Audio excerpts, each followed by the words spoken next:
So, welcome to another episode of the Immigrant Education Collaborative Podcast. Today, I have a very special guest. I have Gabby with us. Gabby, how you doing? I'm good, and yourself? I'm doing well. I'm doing well. Thank you so much for taking the time out to do this for us. So, we're interested to hear about your story. So, tell us about, like growing up in America with, being the child of immigrant parents. Like, what was that like? Where'd you grow up? Tell us the origin story. Well, first of all, Derek, thank you for having me here. I'm very excited. My story. My story is kind of like a tug and pull. As you mentioned, my family immigrated here. My family's from Mexico. I was born here, and being born here and having a Mexican mom, it was sometimes a lot of tension because she didn't understand me and I didn't understand her. And who I am, I kind of have a rebellious nature to me, and I would purposely want to go against the grain just to give her a hard time because we didn't see eye to eye growing up, Hmm. and it was very difficult for me. Just because, for example, um I saw my community had tattoos, the people around me had tattoos, and I was like, "Oh, I want to get a tattoo." And my mom was like, "No, no, no, you're not getting one." So when I turned 18, I went and got a big old tattoo that I regret. And now looking back, I'm like, "Why did I do that?" But it was me being rebellious. It was me not understanding my mom and my mom not understanding me. So tell us about your experiences like going through school, right? So if your parents didn't go to school here, like as you're in elementary school, you're going to middle school, you're going to high school, like what were some of the challenges that you encountered and that you had to like overcome having immigrant parents who hadn't, had a lot of experience with the American education system? What was that like for you? So growing up in my earlier years, I remember my mom working very hard. She started like most people cleaning. She used to work at a hotel in the Adams Morgan area. She used to work in a hotel over there, and I would go with her growing up to clean houses. And as a child, I was very sick. I had big tonsils, and I was always in the hospital. So my mom sent me to Mexico to live with her mom for a year. I started school over there, and when I came back, I was an ESL student, so English as my second language. Mm-hmm. And people always tell me that I don't have an accent, but I've been here too long, to have an accent. But at the time when I came back, my mom had a house. She was working for a company called NACA.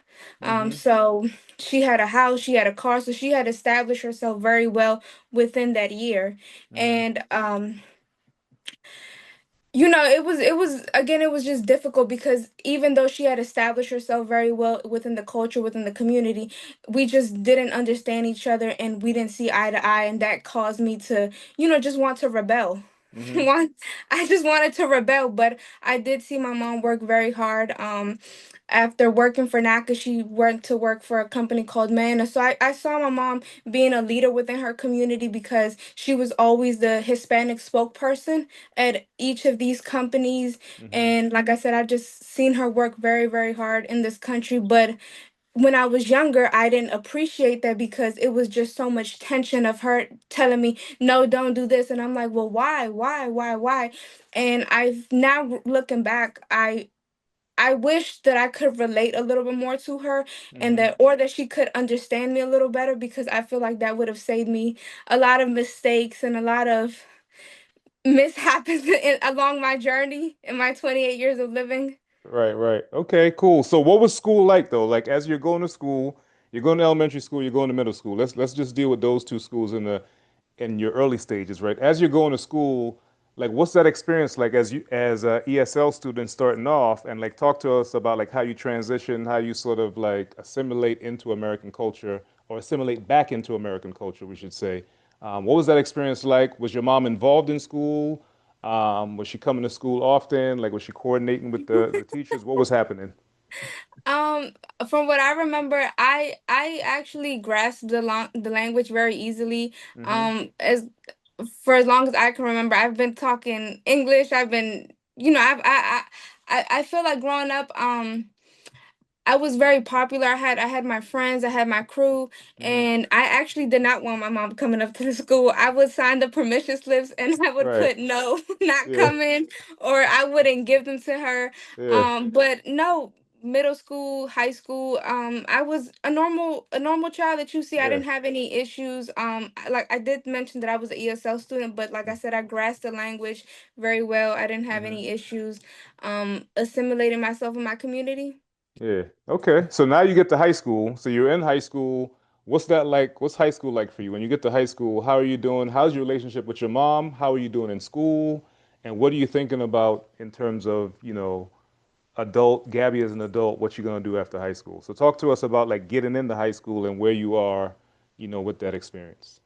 Growing up, I do now looking back, I do remember that I didn't understand a lot of the cultural references because Hmm. I did grow up in a very Hispanic household. Like, I didn't grow up watching a lot of the movies that people talk about. I grew up watching novelas, Univision, Yeah. all of the Hispanic Right, right, right. Hispanic programs. It's like when I think about my past life, it's very vague to me. Like I didn't really know who I was. Right. Although I was very planted in the community, I didn't really know what I wanted. And I attribute that to my mom not understanding me and me not understanding her. Hmm. Um you had asked about what I wanted to be. Hmm. At the time, I knew that I felt like I wanted to be a teacher. I wanted to go into social work, and I Hmm. remember my mom telling me, "You always want to do what's easy. Why don't you go into math, into technology, into Yeah. this and that?"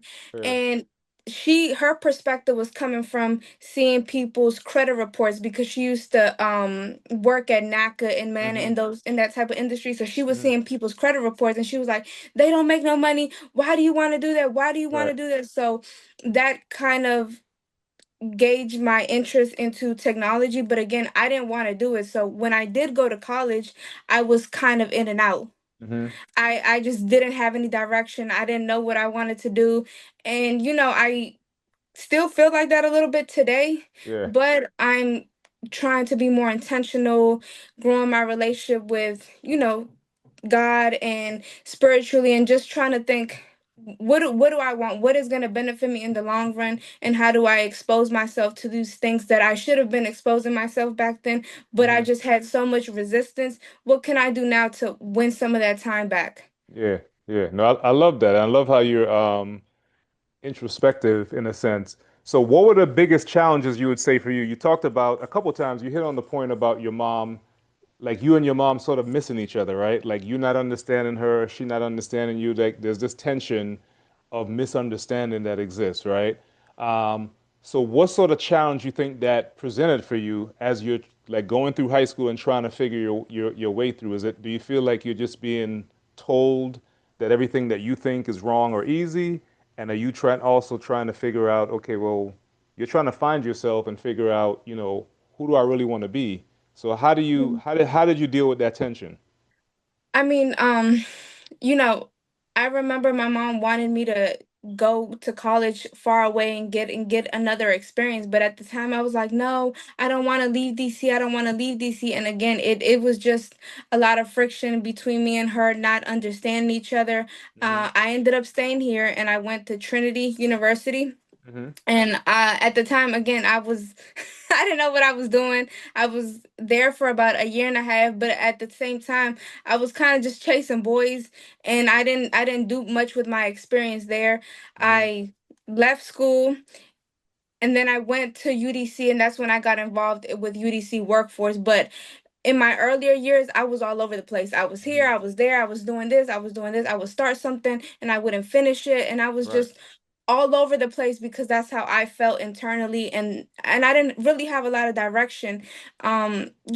But as I'm older, I see that my mom did the best that she could, and I appreciate those experiences because they have shaped me, and now I appreciate more the things that I can do for my own child and how I can broaden her horizons, because Hmm. I think that was what was missing with me.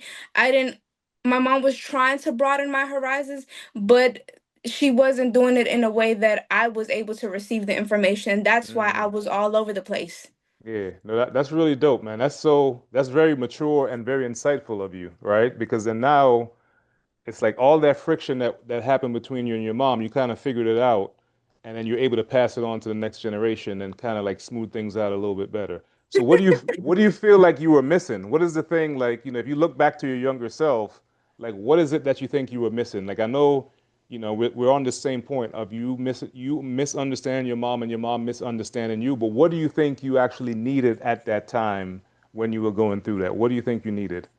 I mean, understanding, like her being understanding of what I see here in America growing up in a city like DC, Mm-hmm.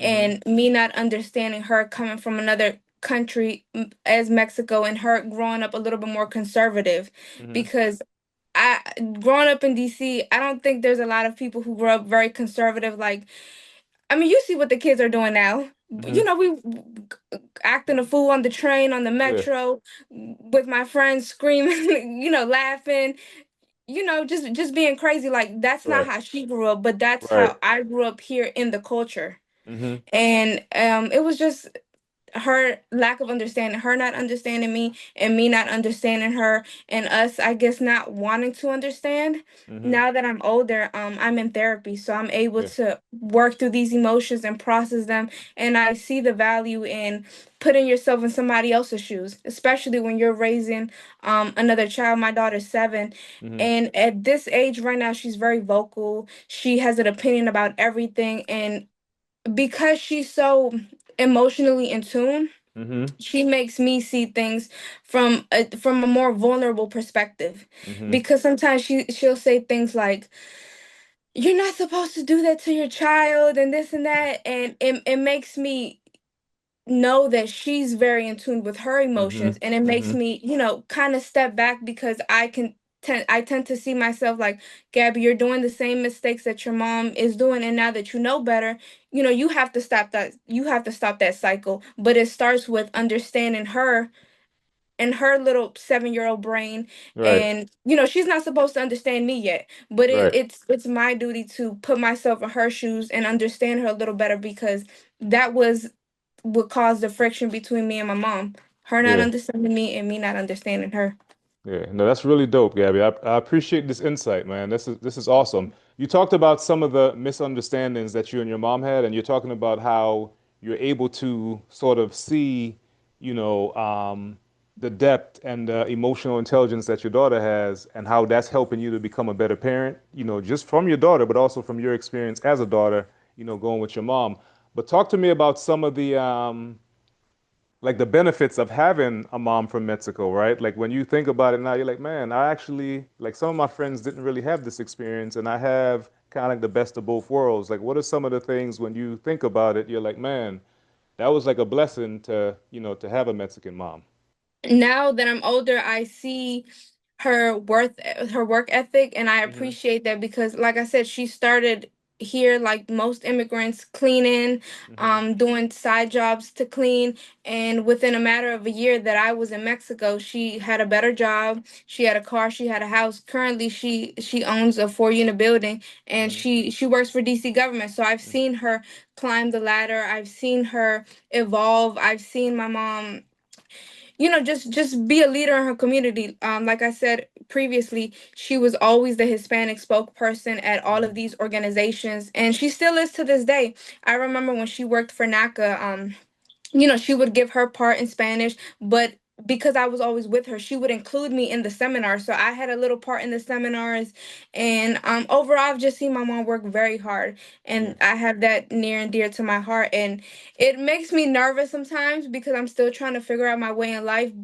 And I say it makes me nervous because I'm like, how do I exceed that? Because as a mother, I know that she wants me to exceed that. So I'm like, Hmm. how do I exceed that? How do I find my way in life? There's so many things to do. One of my mentors calls it the shiny object syndrome. Hmm. Everything is shining, everything is shining. We just want to be successful. And there's Right. all these things, all these opportunities that are shining and glaring at us. But how Hmm. do we pick the right one? How do we find ourselves and find what we're supposed to do?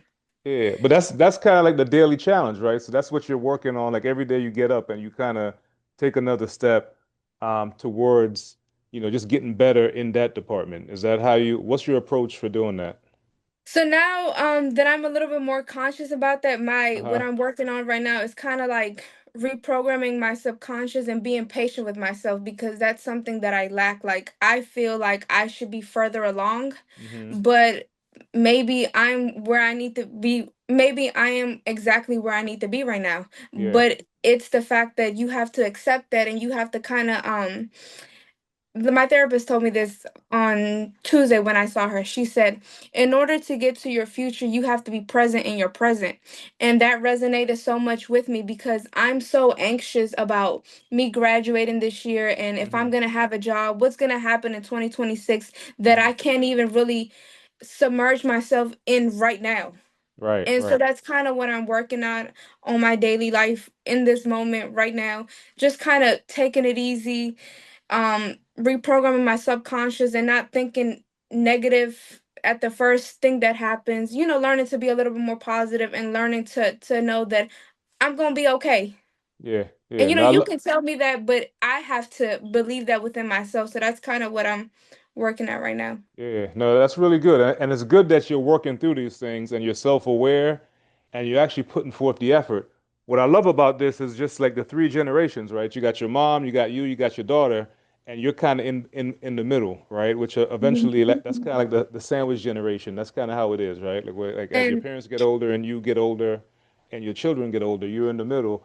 But what are some of the things that you have not just learned from your mom, but like through your experience, you're still relatively young. And what are some of the lessons that you've learned that you're like, man, I'm very intentional about passing this on to my daughter. You know what I mean? So what are some of those things where you're like, you learn from your mom, but you also just learn from your lived experience, and then you're taking, both what you learned from your mom and what you've learned, through your experiences, and you're kind of distilling that and passing it on to your daughter. What are some of those things that you try um to, or you try to do, you try to pass on to her? so before I answer your question, I don't know if I mentioned or if it's obvious, but I am an only child too. Okay. So everything is on me. Yeah. Like, Yeah. literally, I'm the one in between both of them. Gotcha. So I've done a couple business models, and one thing that I've learned is you can't unsee what you've seen. Mm-hmm. And I love that, because again, I relate that back to exposure. Mm-hmm. And I think my lack of exposure, because my mom was first generation, is Mm-hmm. why I was all over the place, is why I didn't center myself Mm-hmm. something earlier about what do I want to do in college. Mm-hmm. That's why I was in and out. So I think you know exposing my daughter to things, taking her with me places, and just having these conversations, being understanding about what she wants to do. My daughter is very artistic. Mm-hmm. So she's very good. She's very talented. She can sing. And I'm not just saying that because she's my daughter. She Right, right. actually can sing. She's But good. just giving her that exposure, as I graduate and as I elevate my life financially, I want to put her in classes so Mm-hmm. she can explore her own talents. Gotcha. Because you know um right now the youth is like all over the place, and it's our Mm-hmm. duty as parents, it's our duty as the newest, and the new adults, as they like as they like to Right, call right, us in right. social media. It's our duty to craft and shape their minds and expose them to things, because if they're Mm-hmm. not exposed, they won't see what's outside of DC, what's outside of their four walls. Mm-hmm. So I think exposure and just broaden her horizons from an early age. Yeah, no, I love that. And I think that, by you being so in tune with the fact that she has this talent, right? She's artistic, and you're helping to nurture that by also exposing her to even more things in the arts, right? Because you're not trying to tell her, hey, you should look at, start doing some math or start doing some science. Like, just if she's into the arts, like continue to nurture that. So it's cool that that's kind of one of the iterations that you've made, right? You're like, okay, let me not knock what she's doing and try to force her somewhere else, but let me help to just celebrate what it is that she loves, and let's see how far Where we it can goes. yeah, Hmm. absolutely. Yeah. And you're cool with that approach. Yeah, no, it's funny that you mentioned, like, don't sway her into the math and the Yeah. readings. I'm kind of right now trying to find that sweet spot, because those things are important, and Mm-hmm. you can't flourish in one area without having the other. So Mm-hmm. just finding that sweet spot, letting her know that knowledge is power, Mm-hmm. letting her know that it's important to know these things. It's important to know how to read. It's important Yeah. because I also think that if I would have taken my education a little bit more serious, Mm-hmm. I probably would have been outside of DC. I would be somewhere else right Mm-hmm. now. For example, in high school I took Italian, Mm-hmm. and now I'm trying to learn Italian. But if I could have taken more serious, then if I would have listened to my mom, if I would have, again, if we would have understand each other, I would have seen what she was telling me about the value of education Yeah. and where it can take you. So Yeah. that's where I'm at. Yeah, no, I think that's cool, and I think when you look at, just being a parent, it is, it's difficult, right? Because I'm sure at times you hear yourself and you're like, man, I sound like my mom. When you're talking to your daughter, I'm sure you probably have those moments, right? But talk to us a little bit about, about that exactly. You know what I mean? Do you have, like a much deeper appreciation for your mom now that you're a mom and you see sort of, like you have a lot more insight. Like it's different when you're just the only child, you're the daughter, and you're looking at your mom and your mom looks like the enemy. But now, again, you're in the middle, right? You've had the experience with your mom, and I'm sure your mom's relationship with your daughter is probably a little bit different than it was with you, right? Right? You're like, you didn't let me get away with that. But so talk to us about like that level of appreciation that's been growing for your mom now that you're a mom, now that you can be like, okay, now I kind of see what she had to, she had to contend with. Talk about that a little bit. Yeah, I mean, first I want to say that it's hard being first gen. I don't know if you've spoken to other people, but Yeah. like, you have to unlearn a lot of stuff. You have to learn a lot of stuff, and you're the one to pave the wave in a different sense. Mm-hmm. Like of Mm-hmm. course my mom came here and she planted her feet, but it's like I don't have any excuse because I was born here.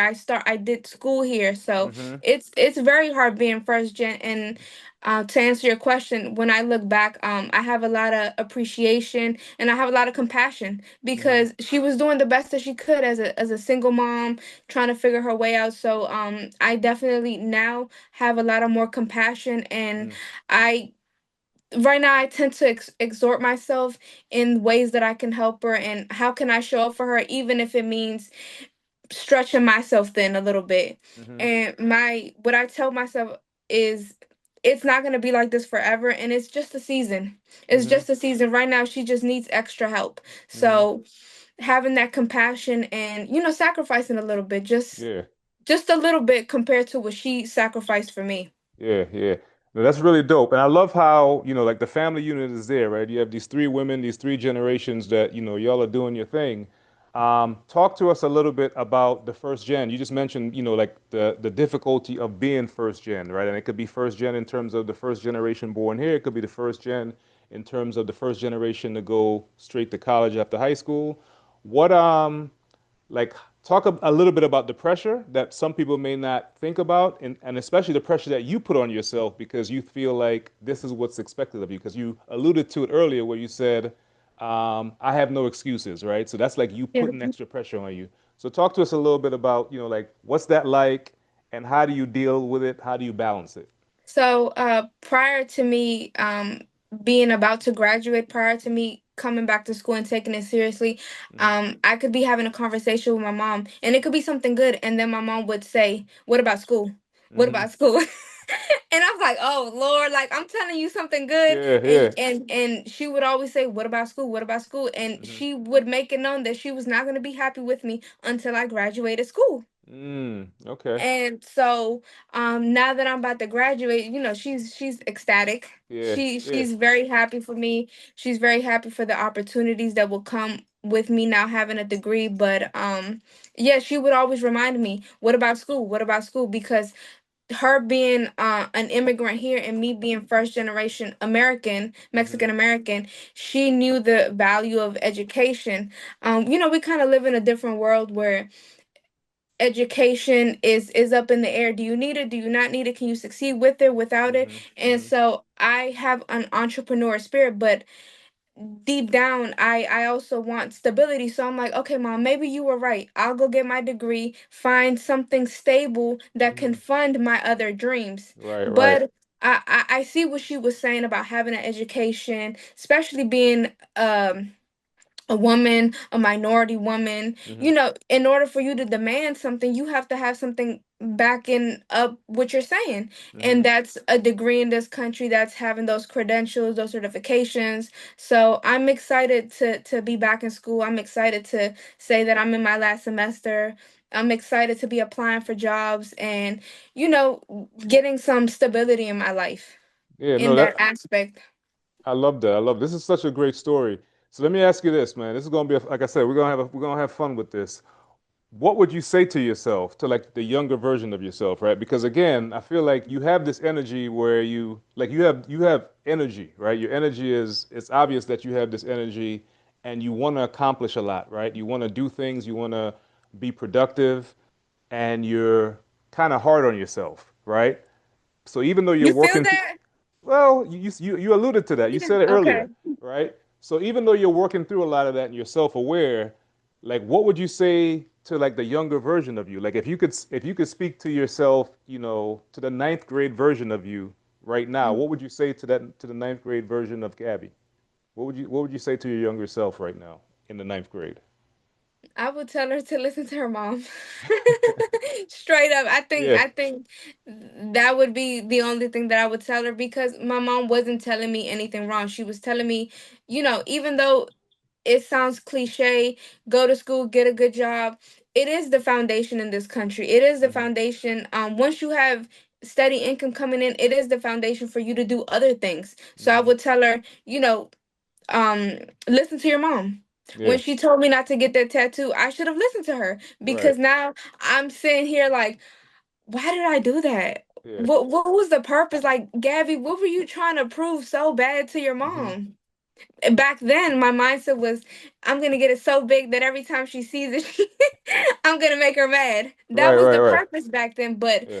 now I'm like, oh Lord, like if my daughter ever does something like that, Yeah. Now you I'm get it. gonna be pissed. Yes, I get it now. So I would definitely tell her to listen to her mom. Just Hmm. because I couldn't relate to her didn't mean that doesn't mean that she wasn't coming from a place of love or a place of knowledge. Just Hmm. because she hasn't done it doesn't mean that what she's telling me is wrong. Yeah, no, I love that. And I think so. What do you think was getting in the way of you listening to your mom, back then? What was it? What was it that made you like made it so contentious that, whatever your mom said, you pretty much challenged her and did the opposite? Like what didn't allow you to listen to her? I think my mom has a very like she's a very strong woman, and she has also very strong energy, and she's very firm. Yeah. And I guess that's where she gets it from. It's like, you know, two bulls trying to go, like we're the same thing trying to go against each Yeah. other. We're both Yeah. stubborn, we're Yeah. both strong, we're both opinionated, and we both stand firm on what we Yeah. say. And I Yeah. think it was the energies was just too strong clashing against each other. Yeah. No, I appreciate you sharing that. So talk to us about, what are you looking forward to? You're in your last semester, you're getting ready to graduate. Talk to us about, what you studied and what you're looking forward to and what's your moonshot? What are you hoping to do like long term? So, I listened to my mom, and I went for the IT degree. Uh-huh. Although I it wasn't exactly what I want to do, but I'm like, I did some research and I found roles that could lead me to kind of some happiness, I guess. Yeah. I looked for things that are technical, but I can also be in a position of leadership and Hmm. guiding people and nurturing a team. So I found roles like project management, Hmm. tech sales, and as I graduate, I want to explore those positions. So my goal is to obviously finish the semester strong this year, and then next year start a certification program and get that project management certification. So, you know, I just want to test the waters. I'm Yeah. still, you know, a little bit unsure, but I know that once I get that experience and I start working with people and planting myself in that professional experience, I know that I will find my way. And that's kind of what I crave right now. So Gabby, tell me, what is something, I've been asking you to do this interview for a couple of weeks now. So what's something that you were preparing to answer that I didn't ask you, but you were like, you'd rehearsed that answer? What's something that I didn't ask you that you were prepared to answer? I honestly, there was no question. In the meantime, of the weeks coming to now, I Yeah. was actually watching your podcast, and I love what you're doing because Hmm. you're not sticking to one demographic. You're not sticking to one particular person. You're going outside and just connecting with different people, hearing Hmm. their stories. Because at the end of the day, we're all having a human experience. We're all trying to make it, and just because someone might not look like me doesn't mean that they won't connect to my story, and vice Hmm. versa. Yeah, I love that. And And vice thank you. versa. So Yeah, yeah. Thank you so much for saying that because that's the whole spirit behind doing these interviews, right? Is that we no, you want, can tell. You can yeah, tell. yeah, You can absolutely. tell. You want people to do that. So, thank you. I really, really appreciate it. So, talk to us before we go out. We want to know a little bit more about your daughter. So, how she's doing? What art is she? You said she sings. Does she dance, gymnastics? What else does she do? She's done gymnastics, Yeah. but she loves to draw. Okay. She loves to draw, and she can sing. Okay. She can sing. Yeah. Okay. Okay. That's what's up. Does she get that from your mom, from you? Where does that come from? No, I think she gets that from her dad. Okay. Her father's grandmother, she's like maybe like 70, 75, and I believe she still sings in her church's choir. So Okay. she hasn't lost her voice, but Okay. she definitely gets that from her father's side. Gotcha. Gotcha. Gotcha. Well, it's good that you're nurturing it and you're supporting sort of, the thing that she loves because ultimately, we don't know what that's going to lead to. You know what I mean? But having a Right, strong right, right, right. foundation in something that you love, it's not going to hurt you. And I want to do that because I wish I had like a talent like that. Like I Yeah. wish I could sing. Yeah. But that's not my gift. So I Yeah. definitely think that it's very cool when someone has a hidden talent like that. Like Yeah. I can Yeah. sing really well, or I can draw, or I Yeah. can do this Yeah. that other people can't do. So Yeah. I'm No, very proud. that's what's up, man, and I'm proud of you, and thank you for taking the time out to share your story. This was a fun episode. I had a lot of fun. I know it went by quickly, but it was fun. It was power packed. I think people are gonna love to hear your story. So thank you so much for taking the time out to do this. I know you're helping your mom out. It's Friday, so I really appreciate it. Thank you for having me. I All can't right, wait to watch myself. no problem. This has been another episode of Immigrant Education Collaborative Podcast. See you next time. Bye bye.